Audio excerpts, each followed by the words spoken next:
What's good? What's good? I'm back. Yours truly, the one and only Paul Pickett, Paul Pickett Podcast. Before I get started, this is Super Bowl Sunday. Gonna pour a little bit of Dizzle on ice.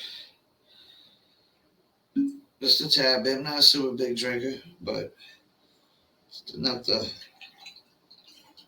you know, get nice and chill.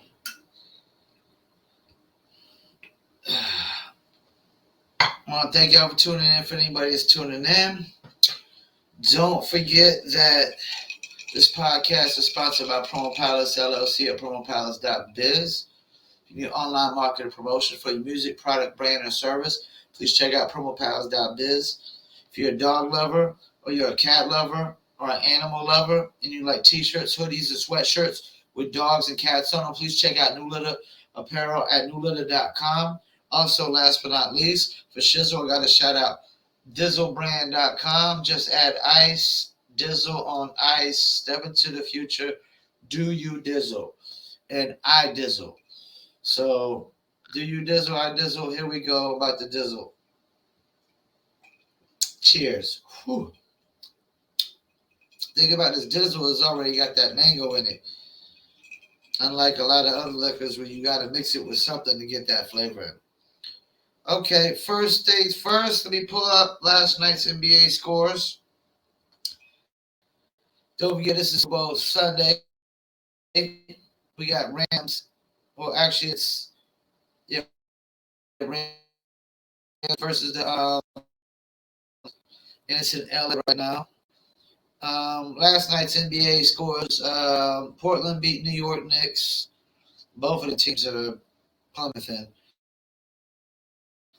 Lost to and they find hard to come back. Melo and Chad Rozier put up 60 points combined. Melo Ball is a instant superstar, man. I didn't know he was going to be this great. Big ups to LeVar Ball. He definitely got it right when he said his third. The youngest would be the best. He's a clear superstar. Charlotte better clearly do some things to get him contending for a championship. If not, they're not going to keep him. Sacramento Kings beat Washington. I think the Kings have won like 2 or 3 straight since they got two. I think 2 straight since they got Sabonis now, because I think they won their last game, if I'm not mistaken. The Spurs beat the Pelicans. The Sixers beat the Cleveland Cavaliers, and they brought them back down to earth, man. Because I'm gonna tell you what, Joel Embiid is clearly right now my favorite for MVP. Cheers. Let me drink some Dizzle on that. Joel Embiid is clearly my favorite for MVP right now. It says they got Jokic at the top. I'm sorry, man. After what Embiid did last night, no way, no how is Jokic at the top, man. No way, no how. Embiid is just, I like Jokic, but he just can't do what Embiid can do. I mean, he just can't. He can't dominate like Embiid can do pretty much almost everything he can do, and some. I mean they're close, but I'm sorry, I got Embiid.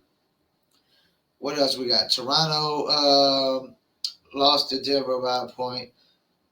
Miami Heat beat Brooklyn. That's, if I'm not mistaken, 12 straight for Brooklyn. Chicago beat Oklahoma City. Dallas lost to the Clippers.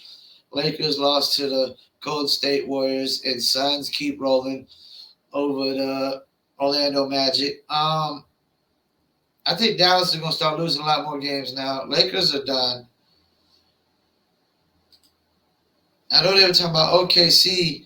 Their players came out on top during the trade deadline because nobody got traded, and apparently they got 20-something million extra dollars to whack up over the player across the players' salaries. So they all are happy as hell.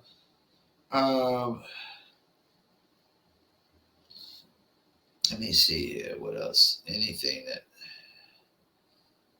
All right, let me pull up these standings.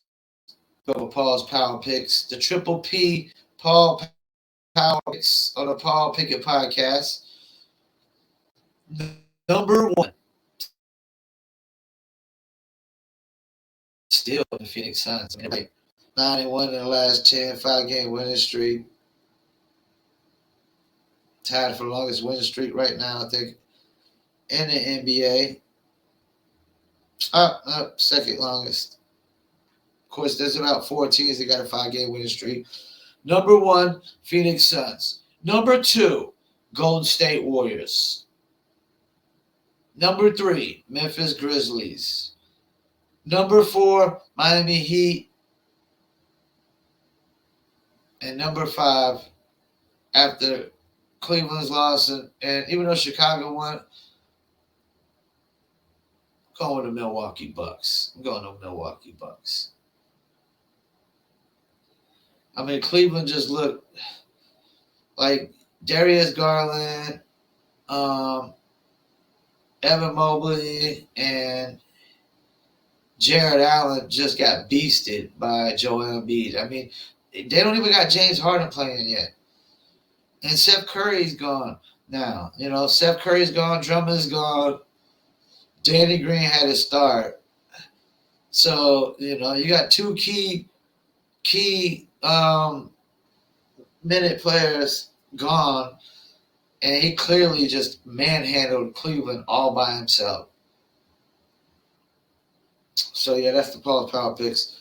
Before I get into this Super Bowl Sunday, let me get in a little bit of this. I just want to get this topic of why I feel like UFC is the best sport. And I'm going to have to start following UFC a lot more just for the sake of this podcast. But UFC is definitely, from day one, taking a stance that's different than the NFL and the NBA with these mask mandates and all this. I mean, the fact that Dana White is just letting his guys just freely choose whether or not to wear a mask or not, you know, is why the sport is a lot better than any other sport. And I think there's a lot of people that will agree with me. Even though I don't watch a lot of UFC, there's a lot of people I think will agree with me that UFC is the best sport. It's the number one sport. They don't bring all the politics into the UFC, which is another reason why I got to start watching it more. I've always said from day one, there's no place for politics in sports. Why is that? Because sports is supposed to be an escape from politics. We got enough politics in the music, and we got enough politics in movies that we don't need it in sports. So once athletes start taking too much of a political stance, I really get turned off. Because, you know, do that outside the workplace. You want to post on social media your political stances, that's fine. But when you're on the court, you know what I'm saying, and you're getting paid to do a job, nobody's supposed to take a political stance at the job, at the workplace, I don't think, really. Now, if you don't want to get fired, you know, like that's the thing. You can't just do what you want at the workplace. And if you want to just do what you want at the workplace, then you need to be self-employed like me. See, I'm coming from the stance of I'm self-employed. I don't work for nobody. So I can do what I want in my workplace. I can walk around butt naked all day long. You know, I could just sip Dizzle all day long. Not that I'll probably get any work done if I do it. But, oh man, it's so much better when it's so cold.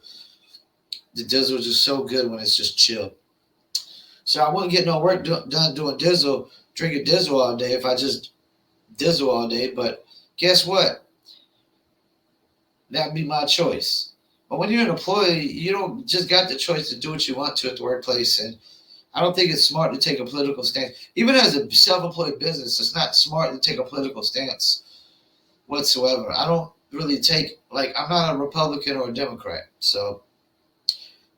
But UFC is the best sport simply because they didn't infringe on all these restrictions and these mandates like the government tried to, force on us. They don't really allow politics into the sport, which takes away from the sport, which boxing doesn't. I don't see too much politics in boxing either. You know, what's the politics of UFC and boxing? It's just one guy versus another. Nothing to really talk about. You know what I'm saying? And whatnot. And another thing, I just want to get this out of the way because I posted a comment, which are probably going to get some backlash on YouTube. But I don't consider things like figure skating, any sport where you're just out there by yourself. Like, to me, like, they're not really sports. If you're not like face to face competing with somebody, I don't really look at it as a sport. I look at it as a hobby. Even golf, um, gymnastics. Yes, it's so they require somewhat athletic ability, but to me, if you're not competing with somebody side by side or face to face, I don't really count that as sport. To me, it's hobby. It's a different. It's hobby sport. It's not. It's so different to me. It's just not the same, man.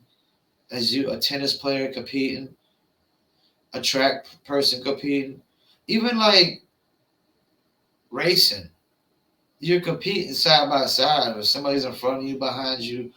This idea that you just go out there by yourself, you're really just competing against yourself. You know, UFC. I mean, it's straight up hand to hand combat, face to face. You know what I'm saying? But gymnastics and um and some of these other sports, you know, I posted. I just didn't really feel like it's a sport. To me, it's really a hobby. If you're not just competing with somebody right there, chess is more of a sport than gymnastics and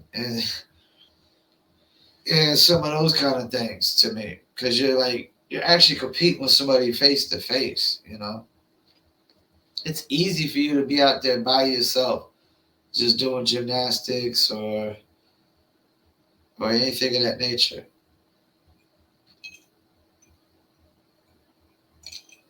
But UFC is the best sport in my mind.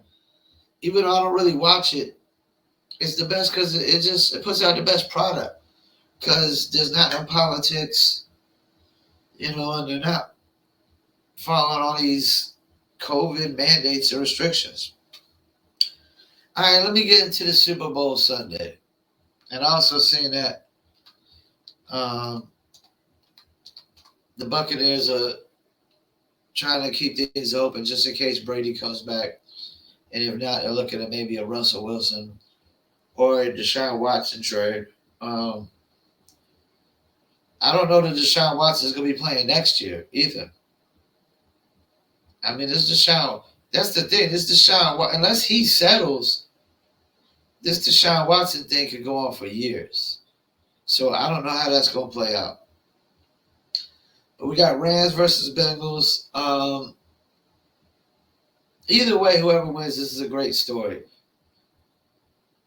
I think if I got to pick who has the most to gain in this by winning, I'm going to say Matthew Stafford. Because I've just watched people just dog him out this whole season. And I mean, what more do you got to ask from this guy besides a Super Bowl win? I mean, they bring him in to get to the Super Bowl, get back to the Super Bowl and possibly win.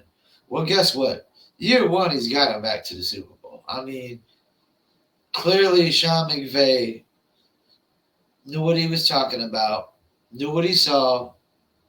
Sean McVay really is. I mean, Sean McVay is the second biggest winner in here because he clearly knew that this team was good enough to get to the Super Bowl once with old boy. And the only reason, this is the thing, people will keep talking about golf got him to the Super Bowl. Bullshit. Todd Hurley got him to the Super Bowl. And defense. Todd Hurley and defense got him to the Super Bowl. But Hurley started having the injuries after that. Hurley, I think his knees went out on him. Because then he went to Atlanta. He didn't do nothing in Atlanta either. When you go to a whole other team, he still ain't doing nothing. Guess what? You're done. So, first of all, Goff didn't get him to the Super Bowl. Todd Hurley did in the defense. And this year, it's Matthew Stafford, Cooper Kupp in the offense. And that's another thing. Matthew Stafford goes there, and Cooper Kupp has the single season best wide receiver year, single season best wide receiver playoff year, possibly. He might end up outdoing Larry Fitzgerald when it's all said and done. Matthew Stafford has the most to gain with Sean McVay behind him, and a strong third is Aaron Donald, man. Like, this really solidifies all three of these guys.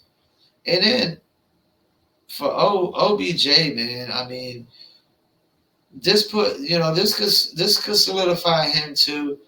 For any doubters, I don't know if he could be the number one guy on your team, but the number two option, yeah. Like, some people are saying this proves he could still be a number one.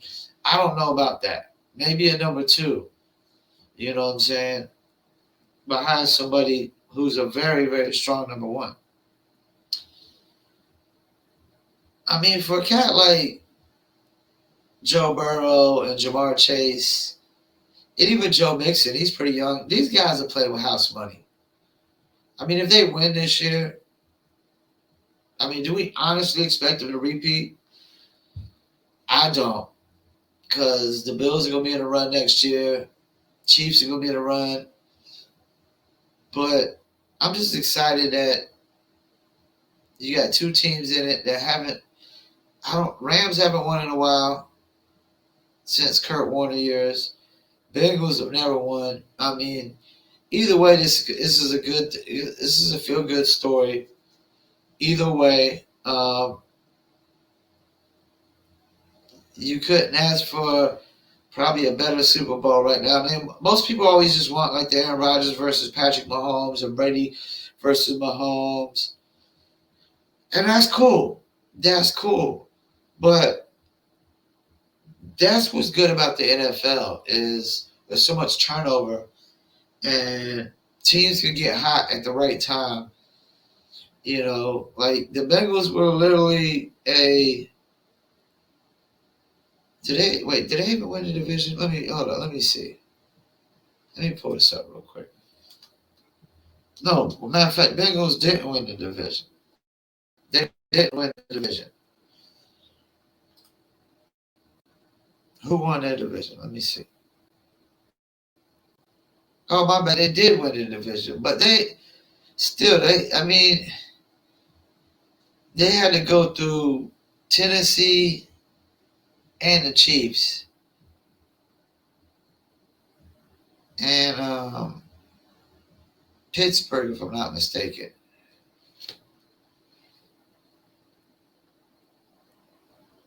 I mean, they literally, nobody expected the Bengals to be where they're at the beginning of the season. Nobody. I don't even know that Joe Burrow expected it to be where they're at the beginning of the season. So this is a feel-good story. 10-7. They were literally like 3-2 in their last 5. It doesn't bode well for Baker Mayfield, I can tell you that much. Doesn't bode well. Mac Jones got to the playoffs this year. And Tennessee needs to do something. I like Ryan Tannehill, but they need to go ahead and upgrade. They need to upgrade if they're going to want to compete next year with Joe Burrow, Josh Allen, and Patrick Mahomes. They're going to have to upgrade. But yeah, this is a great feel good story. Either way, it's good for the NFL. No matter what team wins this, if Joe Burrow wins, he's just going to be a young quarterback like Patrick Mahomes with a great future ahead of him, and they might need to go ahead and Bengals might need to lock him up with one of the Patrick Mahomes type deals. At least give him a 5-year extension right now if they win the Super Bowl. I'll tell you that much. And for the Rams, I mean, they win it this year. I mean, they could be competing again next year. And depending on the turnover they have on their team, who they lose and who stays. But yeah, everybody, at the beginning of the year, everybody was like Chiefs and Bills versus Packers or the Bucks, man. So the fact that you got two teams that, I don't think most people expected the Rams to go to the Super Bowl until they got Von Miller and OBJ. I don't think they really had them as a clear lock because Arizona was dominating the defense in the division. My bad. Not dominating the defense, but dominating the division at the beginning of this year, and then they started playing. So, yeah. The halftime Super Bowl show is going to be very interesting this year. Yes, Snoop Dogg, Dr. Dre, Eminem. This is what happens when Jay-Z takes over. I think you got Mary J. Blige. A lot of dope acts. I'm interested to see where they're going to take it. If they're going to take it with some of the old school raunchy tracks, or if they're going to do some more of the newer tracks. But really interested to see what they do. If Dr. Dre and Snoop do like nothing but a G thing. I mean, if I hear nothing but a G thing, oh, I'm gonna go crazy. I go crazy if I hear nothing but a G thing halftime in the Super Bowl. Early Eminem. I want to hear early Eminem, like early Eminem. Like forget about Dre and whatnot. If I don't hear tracks like that, I'm gonna be highly upset if I hear like later Eminem or super later Dr. Dre and Snoop Dogg. Like Snoop Dogg, I mean, if he's doing super late Snoop Dogg, it better be like Beautiful with Pharrell or something. But that don't even got Dr. Dre on it. So I'm very interested to see where this goes. Probably gonna be a lot of angry old white folks that Dr. Dre, Snoop Dogg, and Eminem is gonna be doing a halftime show. I'm pretty sure they got to keep it clean as possible. Who knows? Snoop might try to smoke a blunt in the middle of the halftime show. No telling. I mean, it is Los Angeles. It is legal. Of course, it ain't legal here in North Carolina. It would be like the last state to legalize it. But yeah, man, this could be interesting. The halftime show could probably. I mean, a lot of people are excited about this halftime show to really see what it is about. And I think this is the first official year that Jay-Z's doing, the halftime show performance. Jay-Z is just, I mean, he's got his hands on everything. Everything he touches, he just really leaves his mark and his imprint on. Really does. Well, I want to thank you for tuning in. This is Super Bowl Sunday, February 13th, 2022. Rams versus the Bengals. And at Super Bowl, I want to say 56 was LVI. I don't know my Roman numerals too well, but who does? LVI is, I want to say 56. That's what I thought, 56. So Super Bowl 56. Another one about to go in the history books. Got me some chips and dip, some cheesecake slices. I love my cheesecake slices. And got some tortilla chips with some dip ready to go. Got my dizzle on ice. Dizzle in a cup. Do you dizzle? I got my dizzle. And I should be ready to go. We got exactly 6.5 hours before I guess they start the pregame ceremonies and shows. You figure probably by 7 o'clock, hopefully, the NFL Super Bowl game should start. Once again, I want to thank y'all for tuning in. Super Bowl Sunday, Super Bowl 56, Rams versus the Bengals. Either way, this is a good, feel-good story moment for either team, for either quarterback, either coach. May the best man win. And I'm actually going to get off here and run a Super Bowl coupon code for my clients on Promo Palace LLC at promopalace.biz. Don't forget this podcast is also sponsored by New Litter Apparel at newlitter.com. If you're a dog lover or cat lover, you like t-shirts, hoodies, or sweatshirts with dogs and cats on them, please check out newlitter.com. It's NEWLITTER.com. If you need marketing promotions, please check out promopalace.biz. If you like to drink, check out dizzlebrand.com. Just add ice, Dizzle on ice. Step into the future. Do you Dizzle? Cheers. I Dizzle. And don't forget, all you got to do is just throw it on some ice, throw a lemon. It also goes good with V8 Splash, and it goes good with Sprite as well. Probably goes good with ginger ale as well, too, because it already got that mango flavor.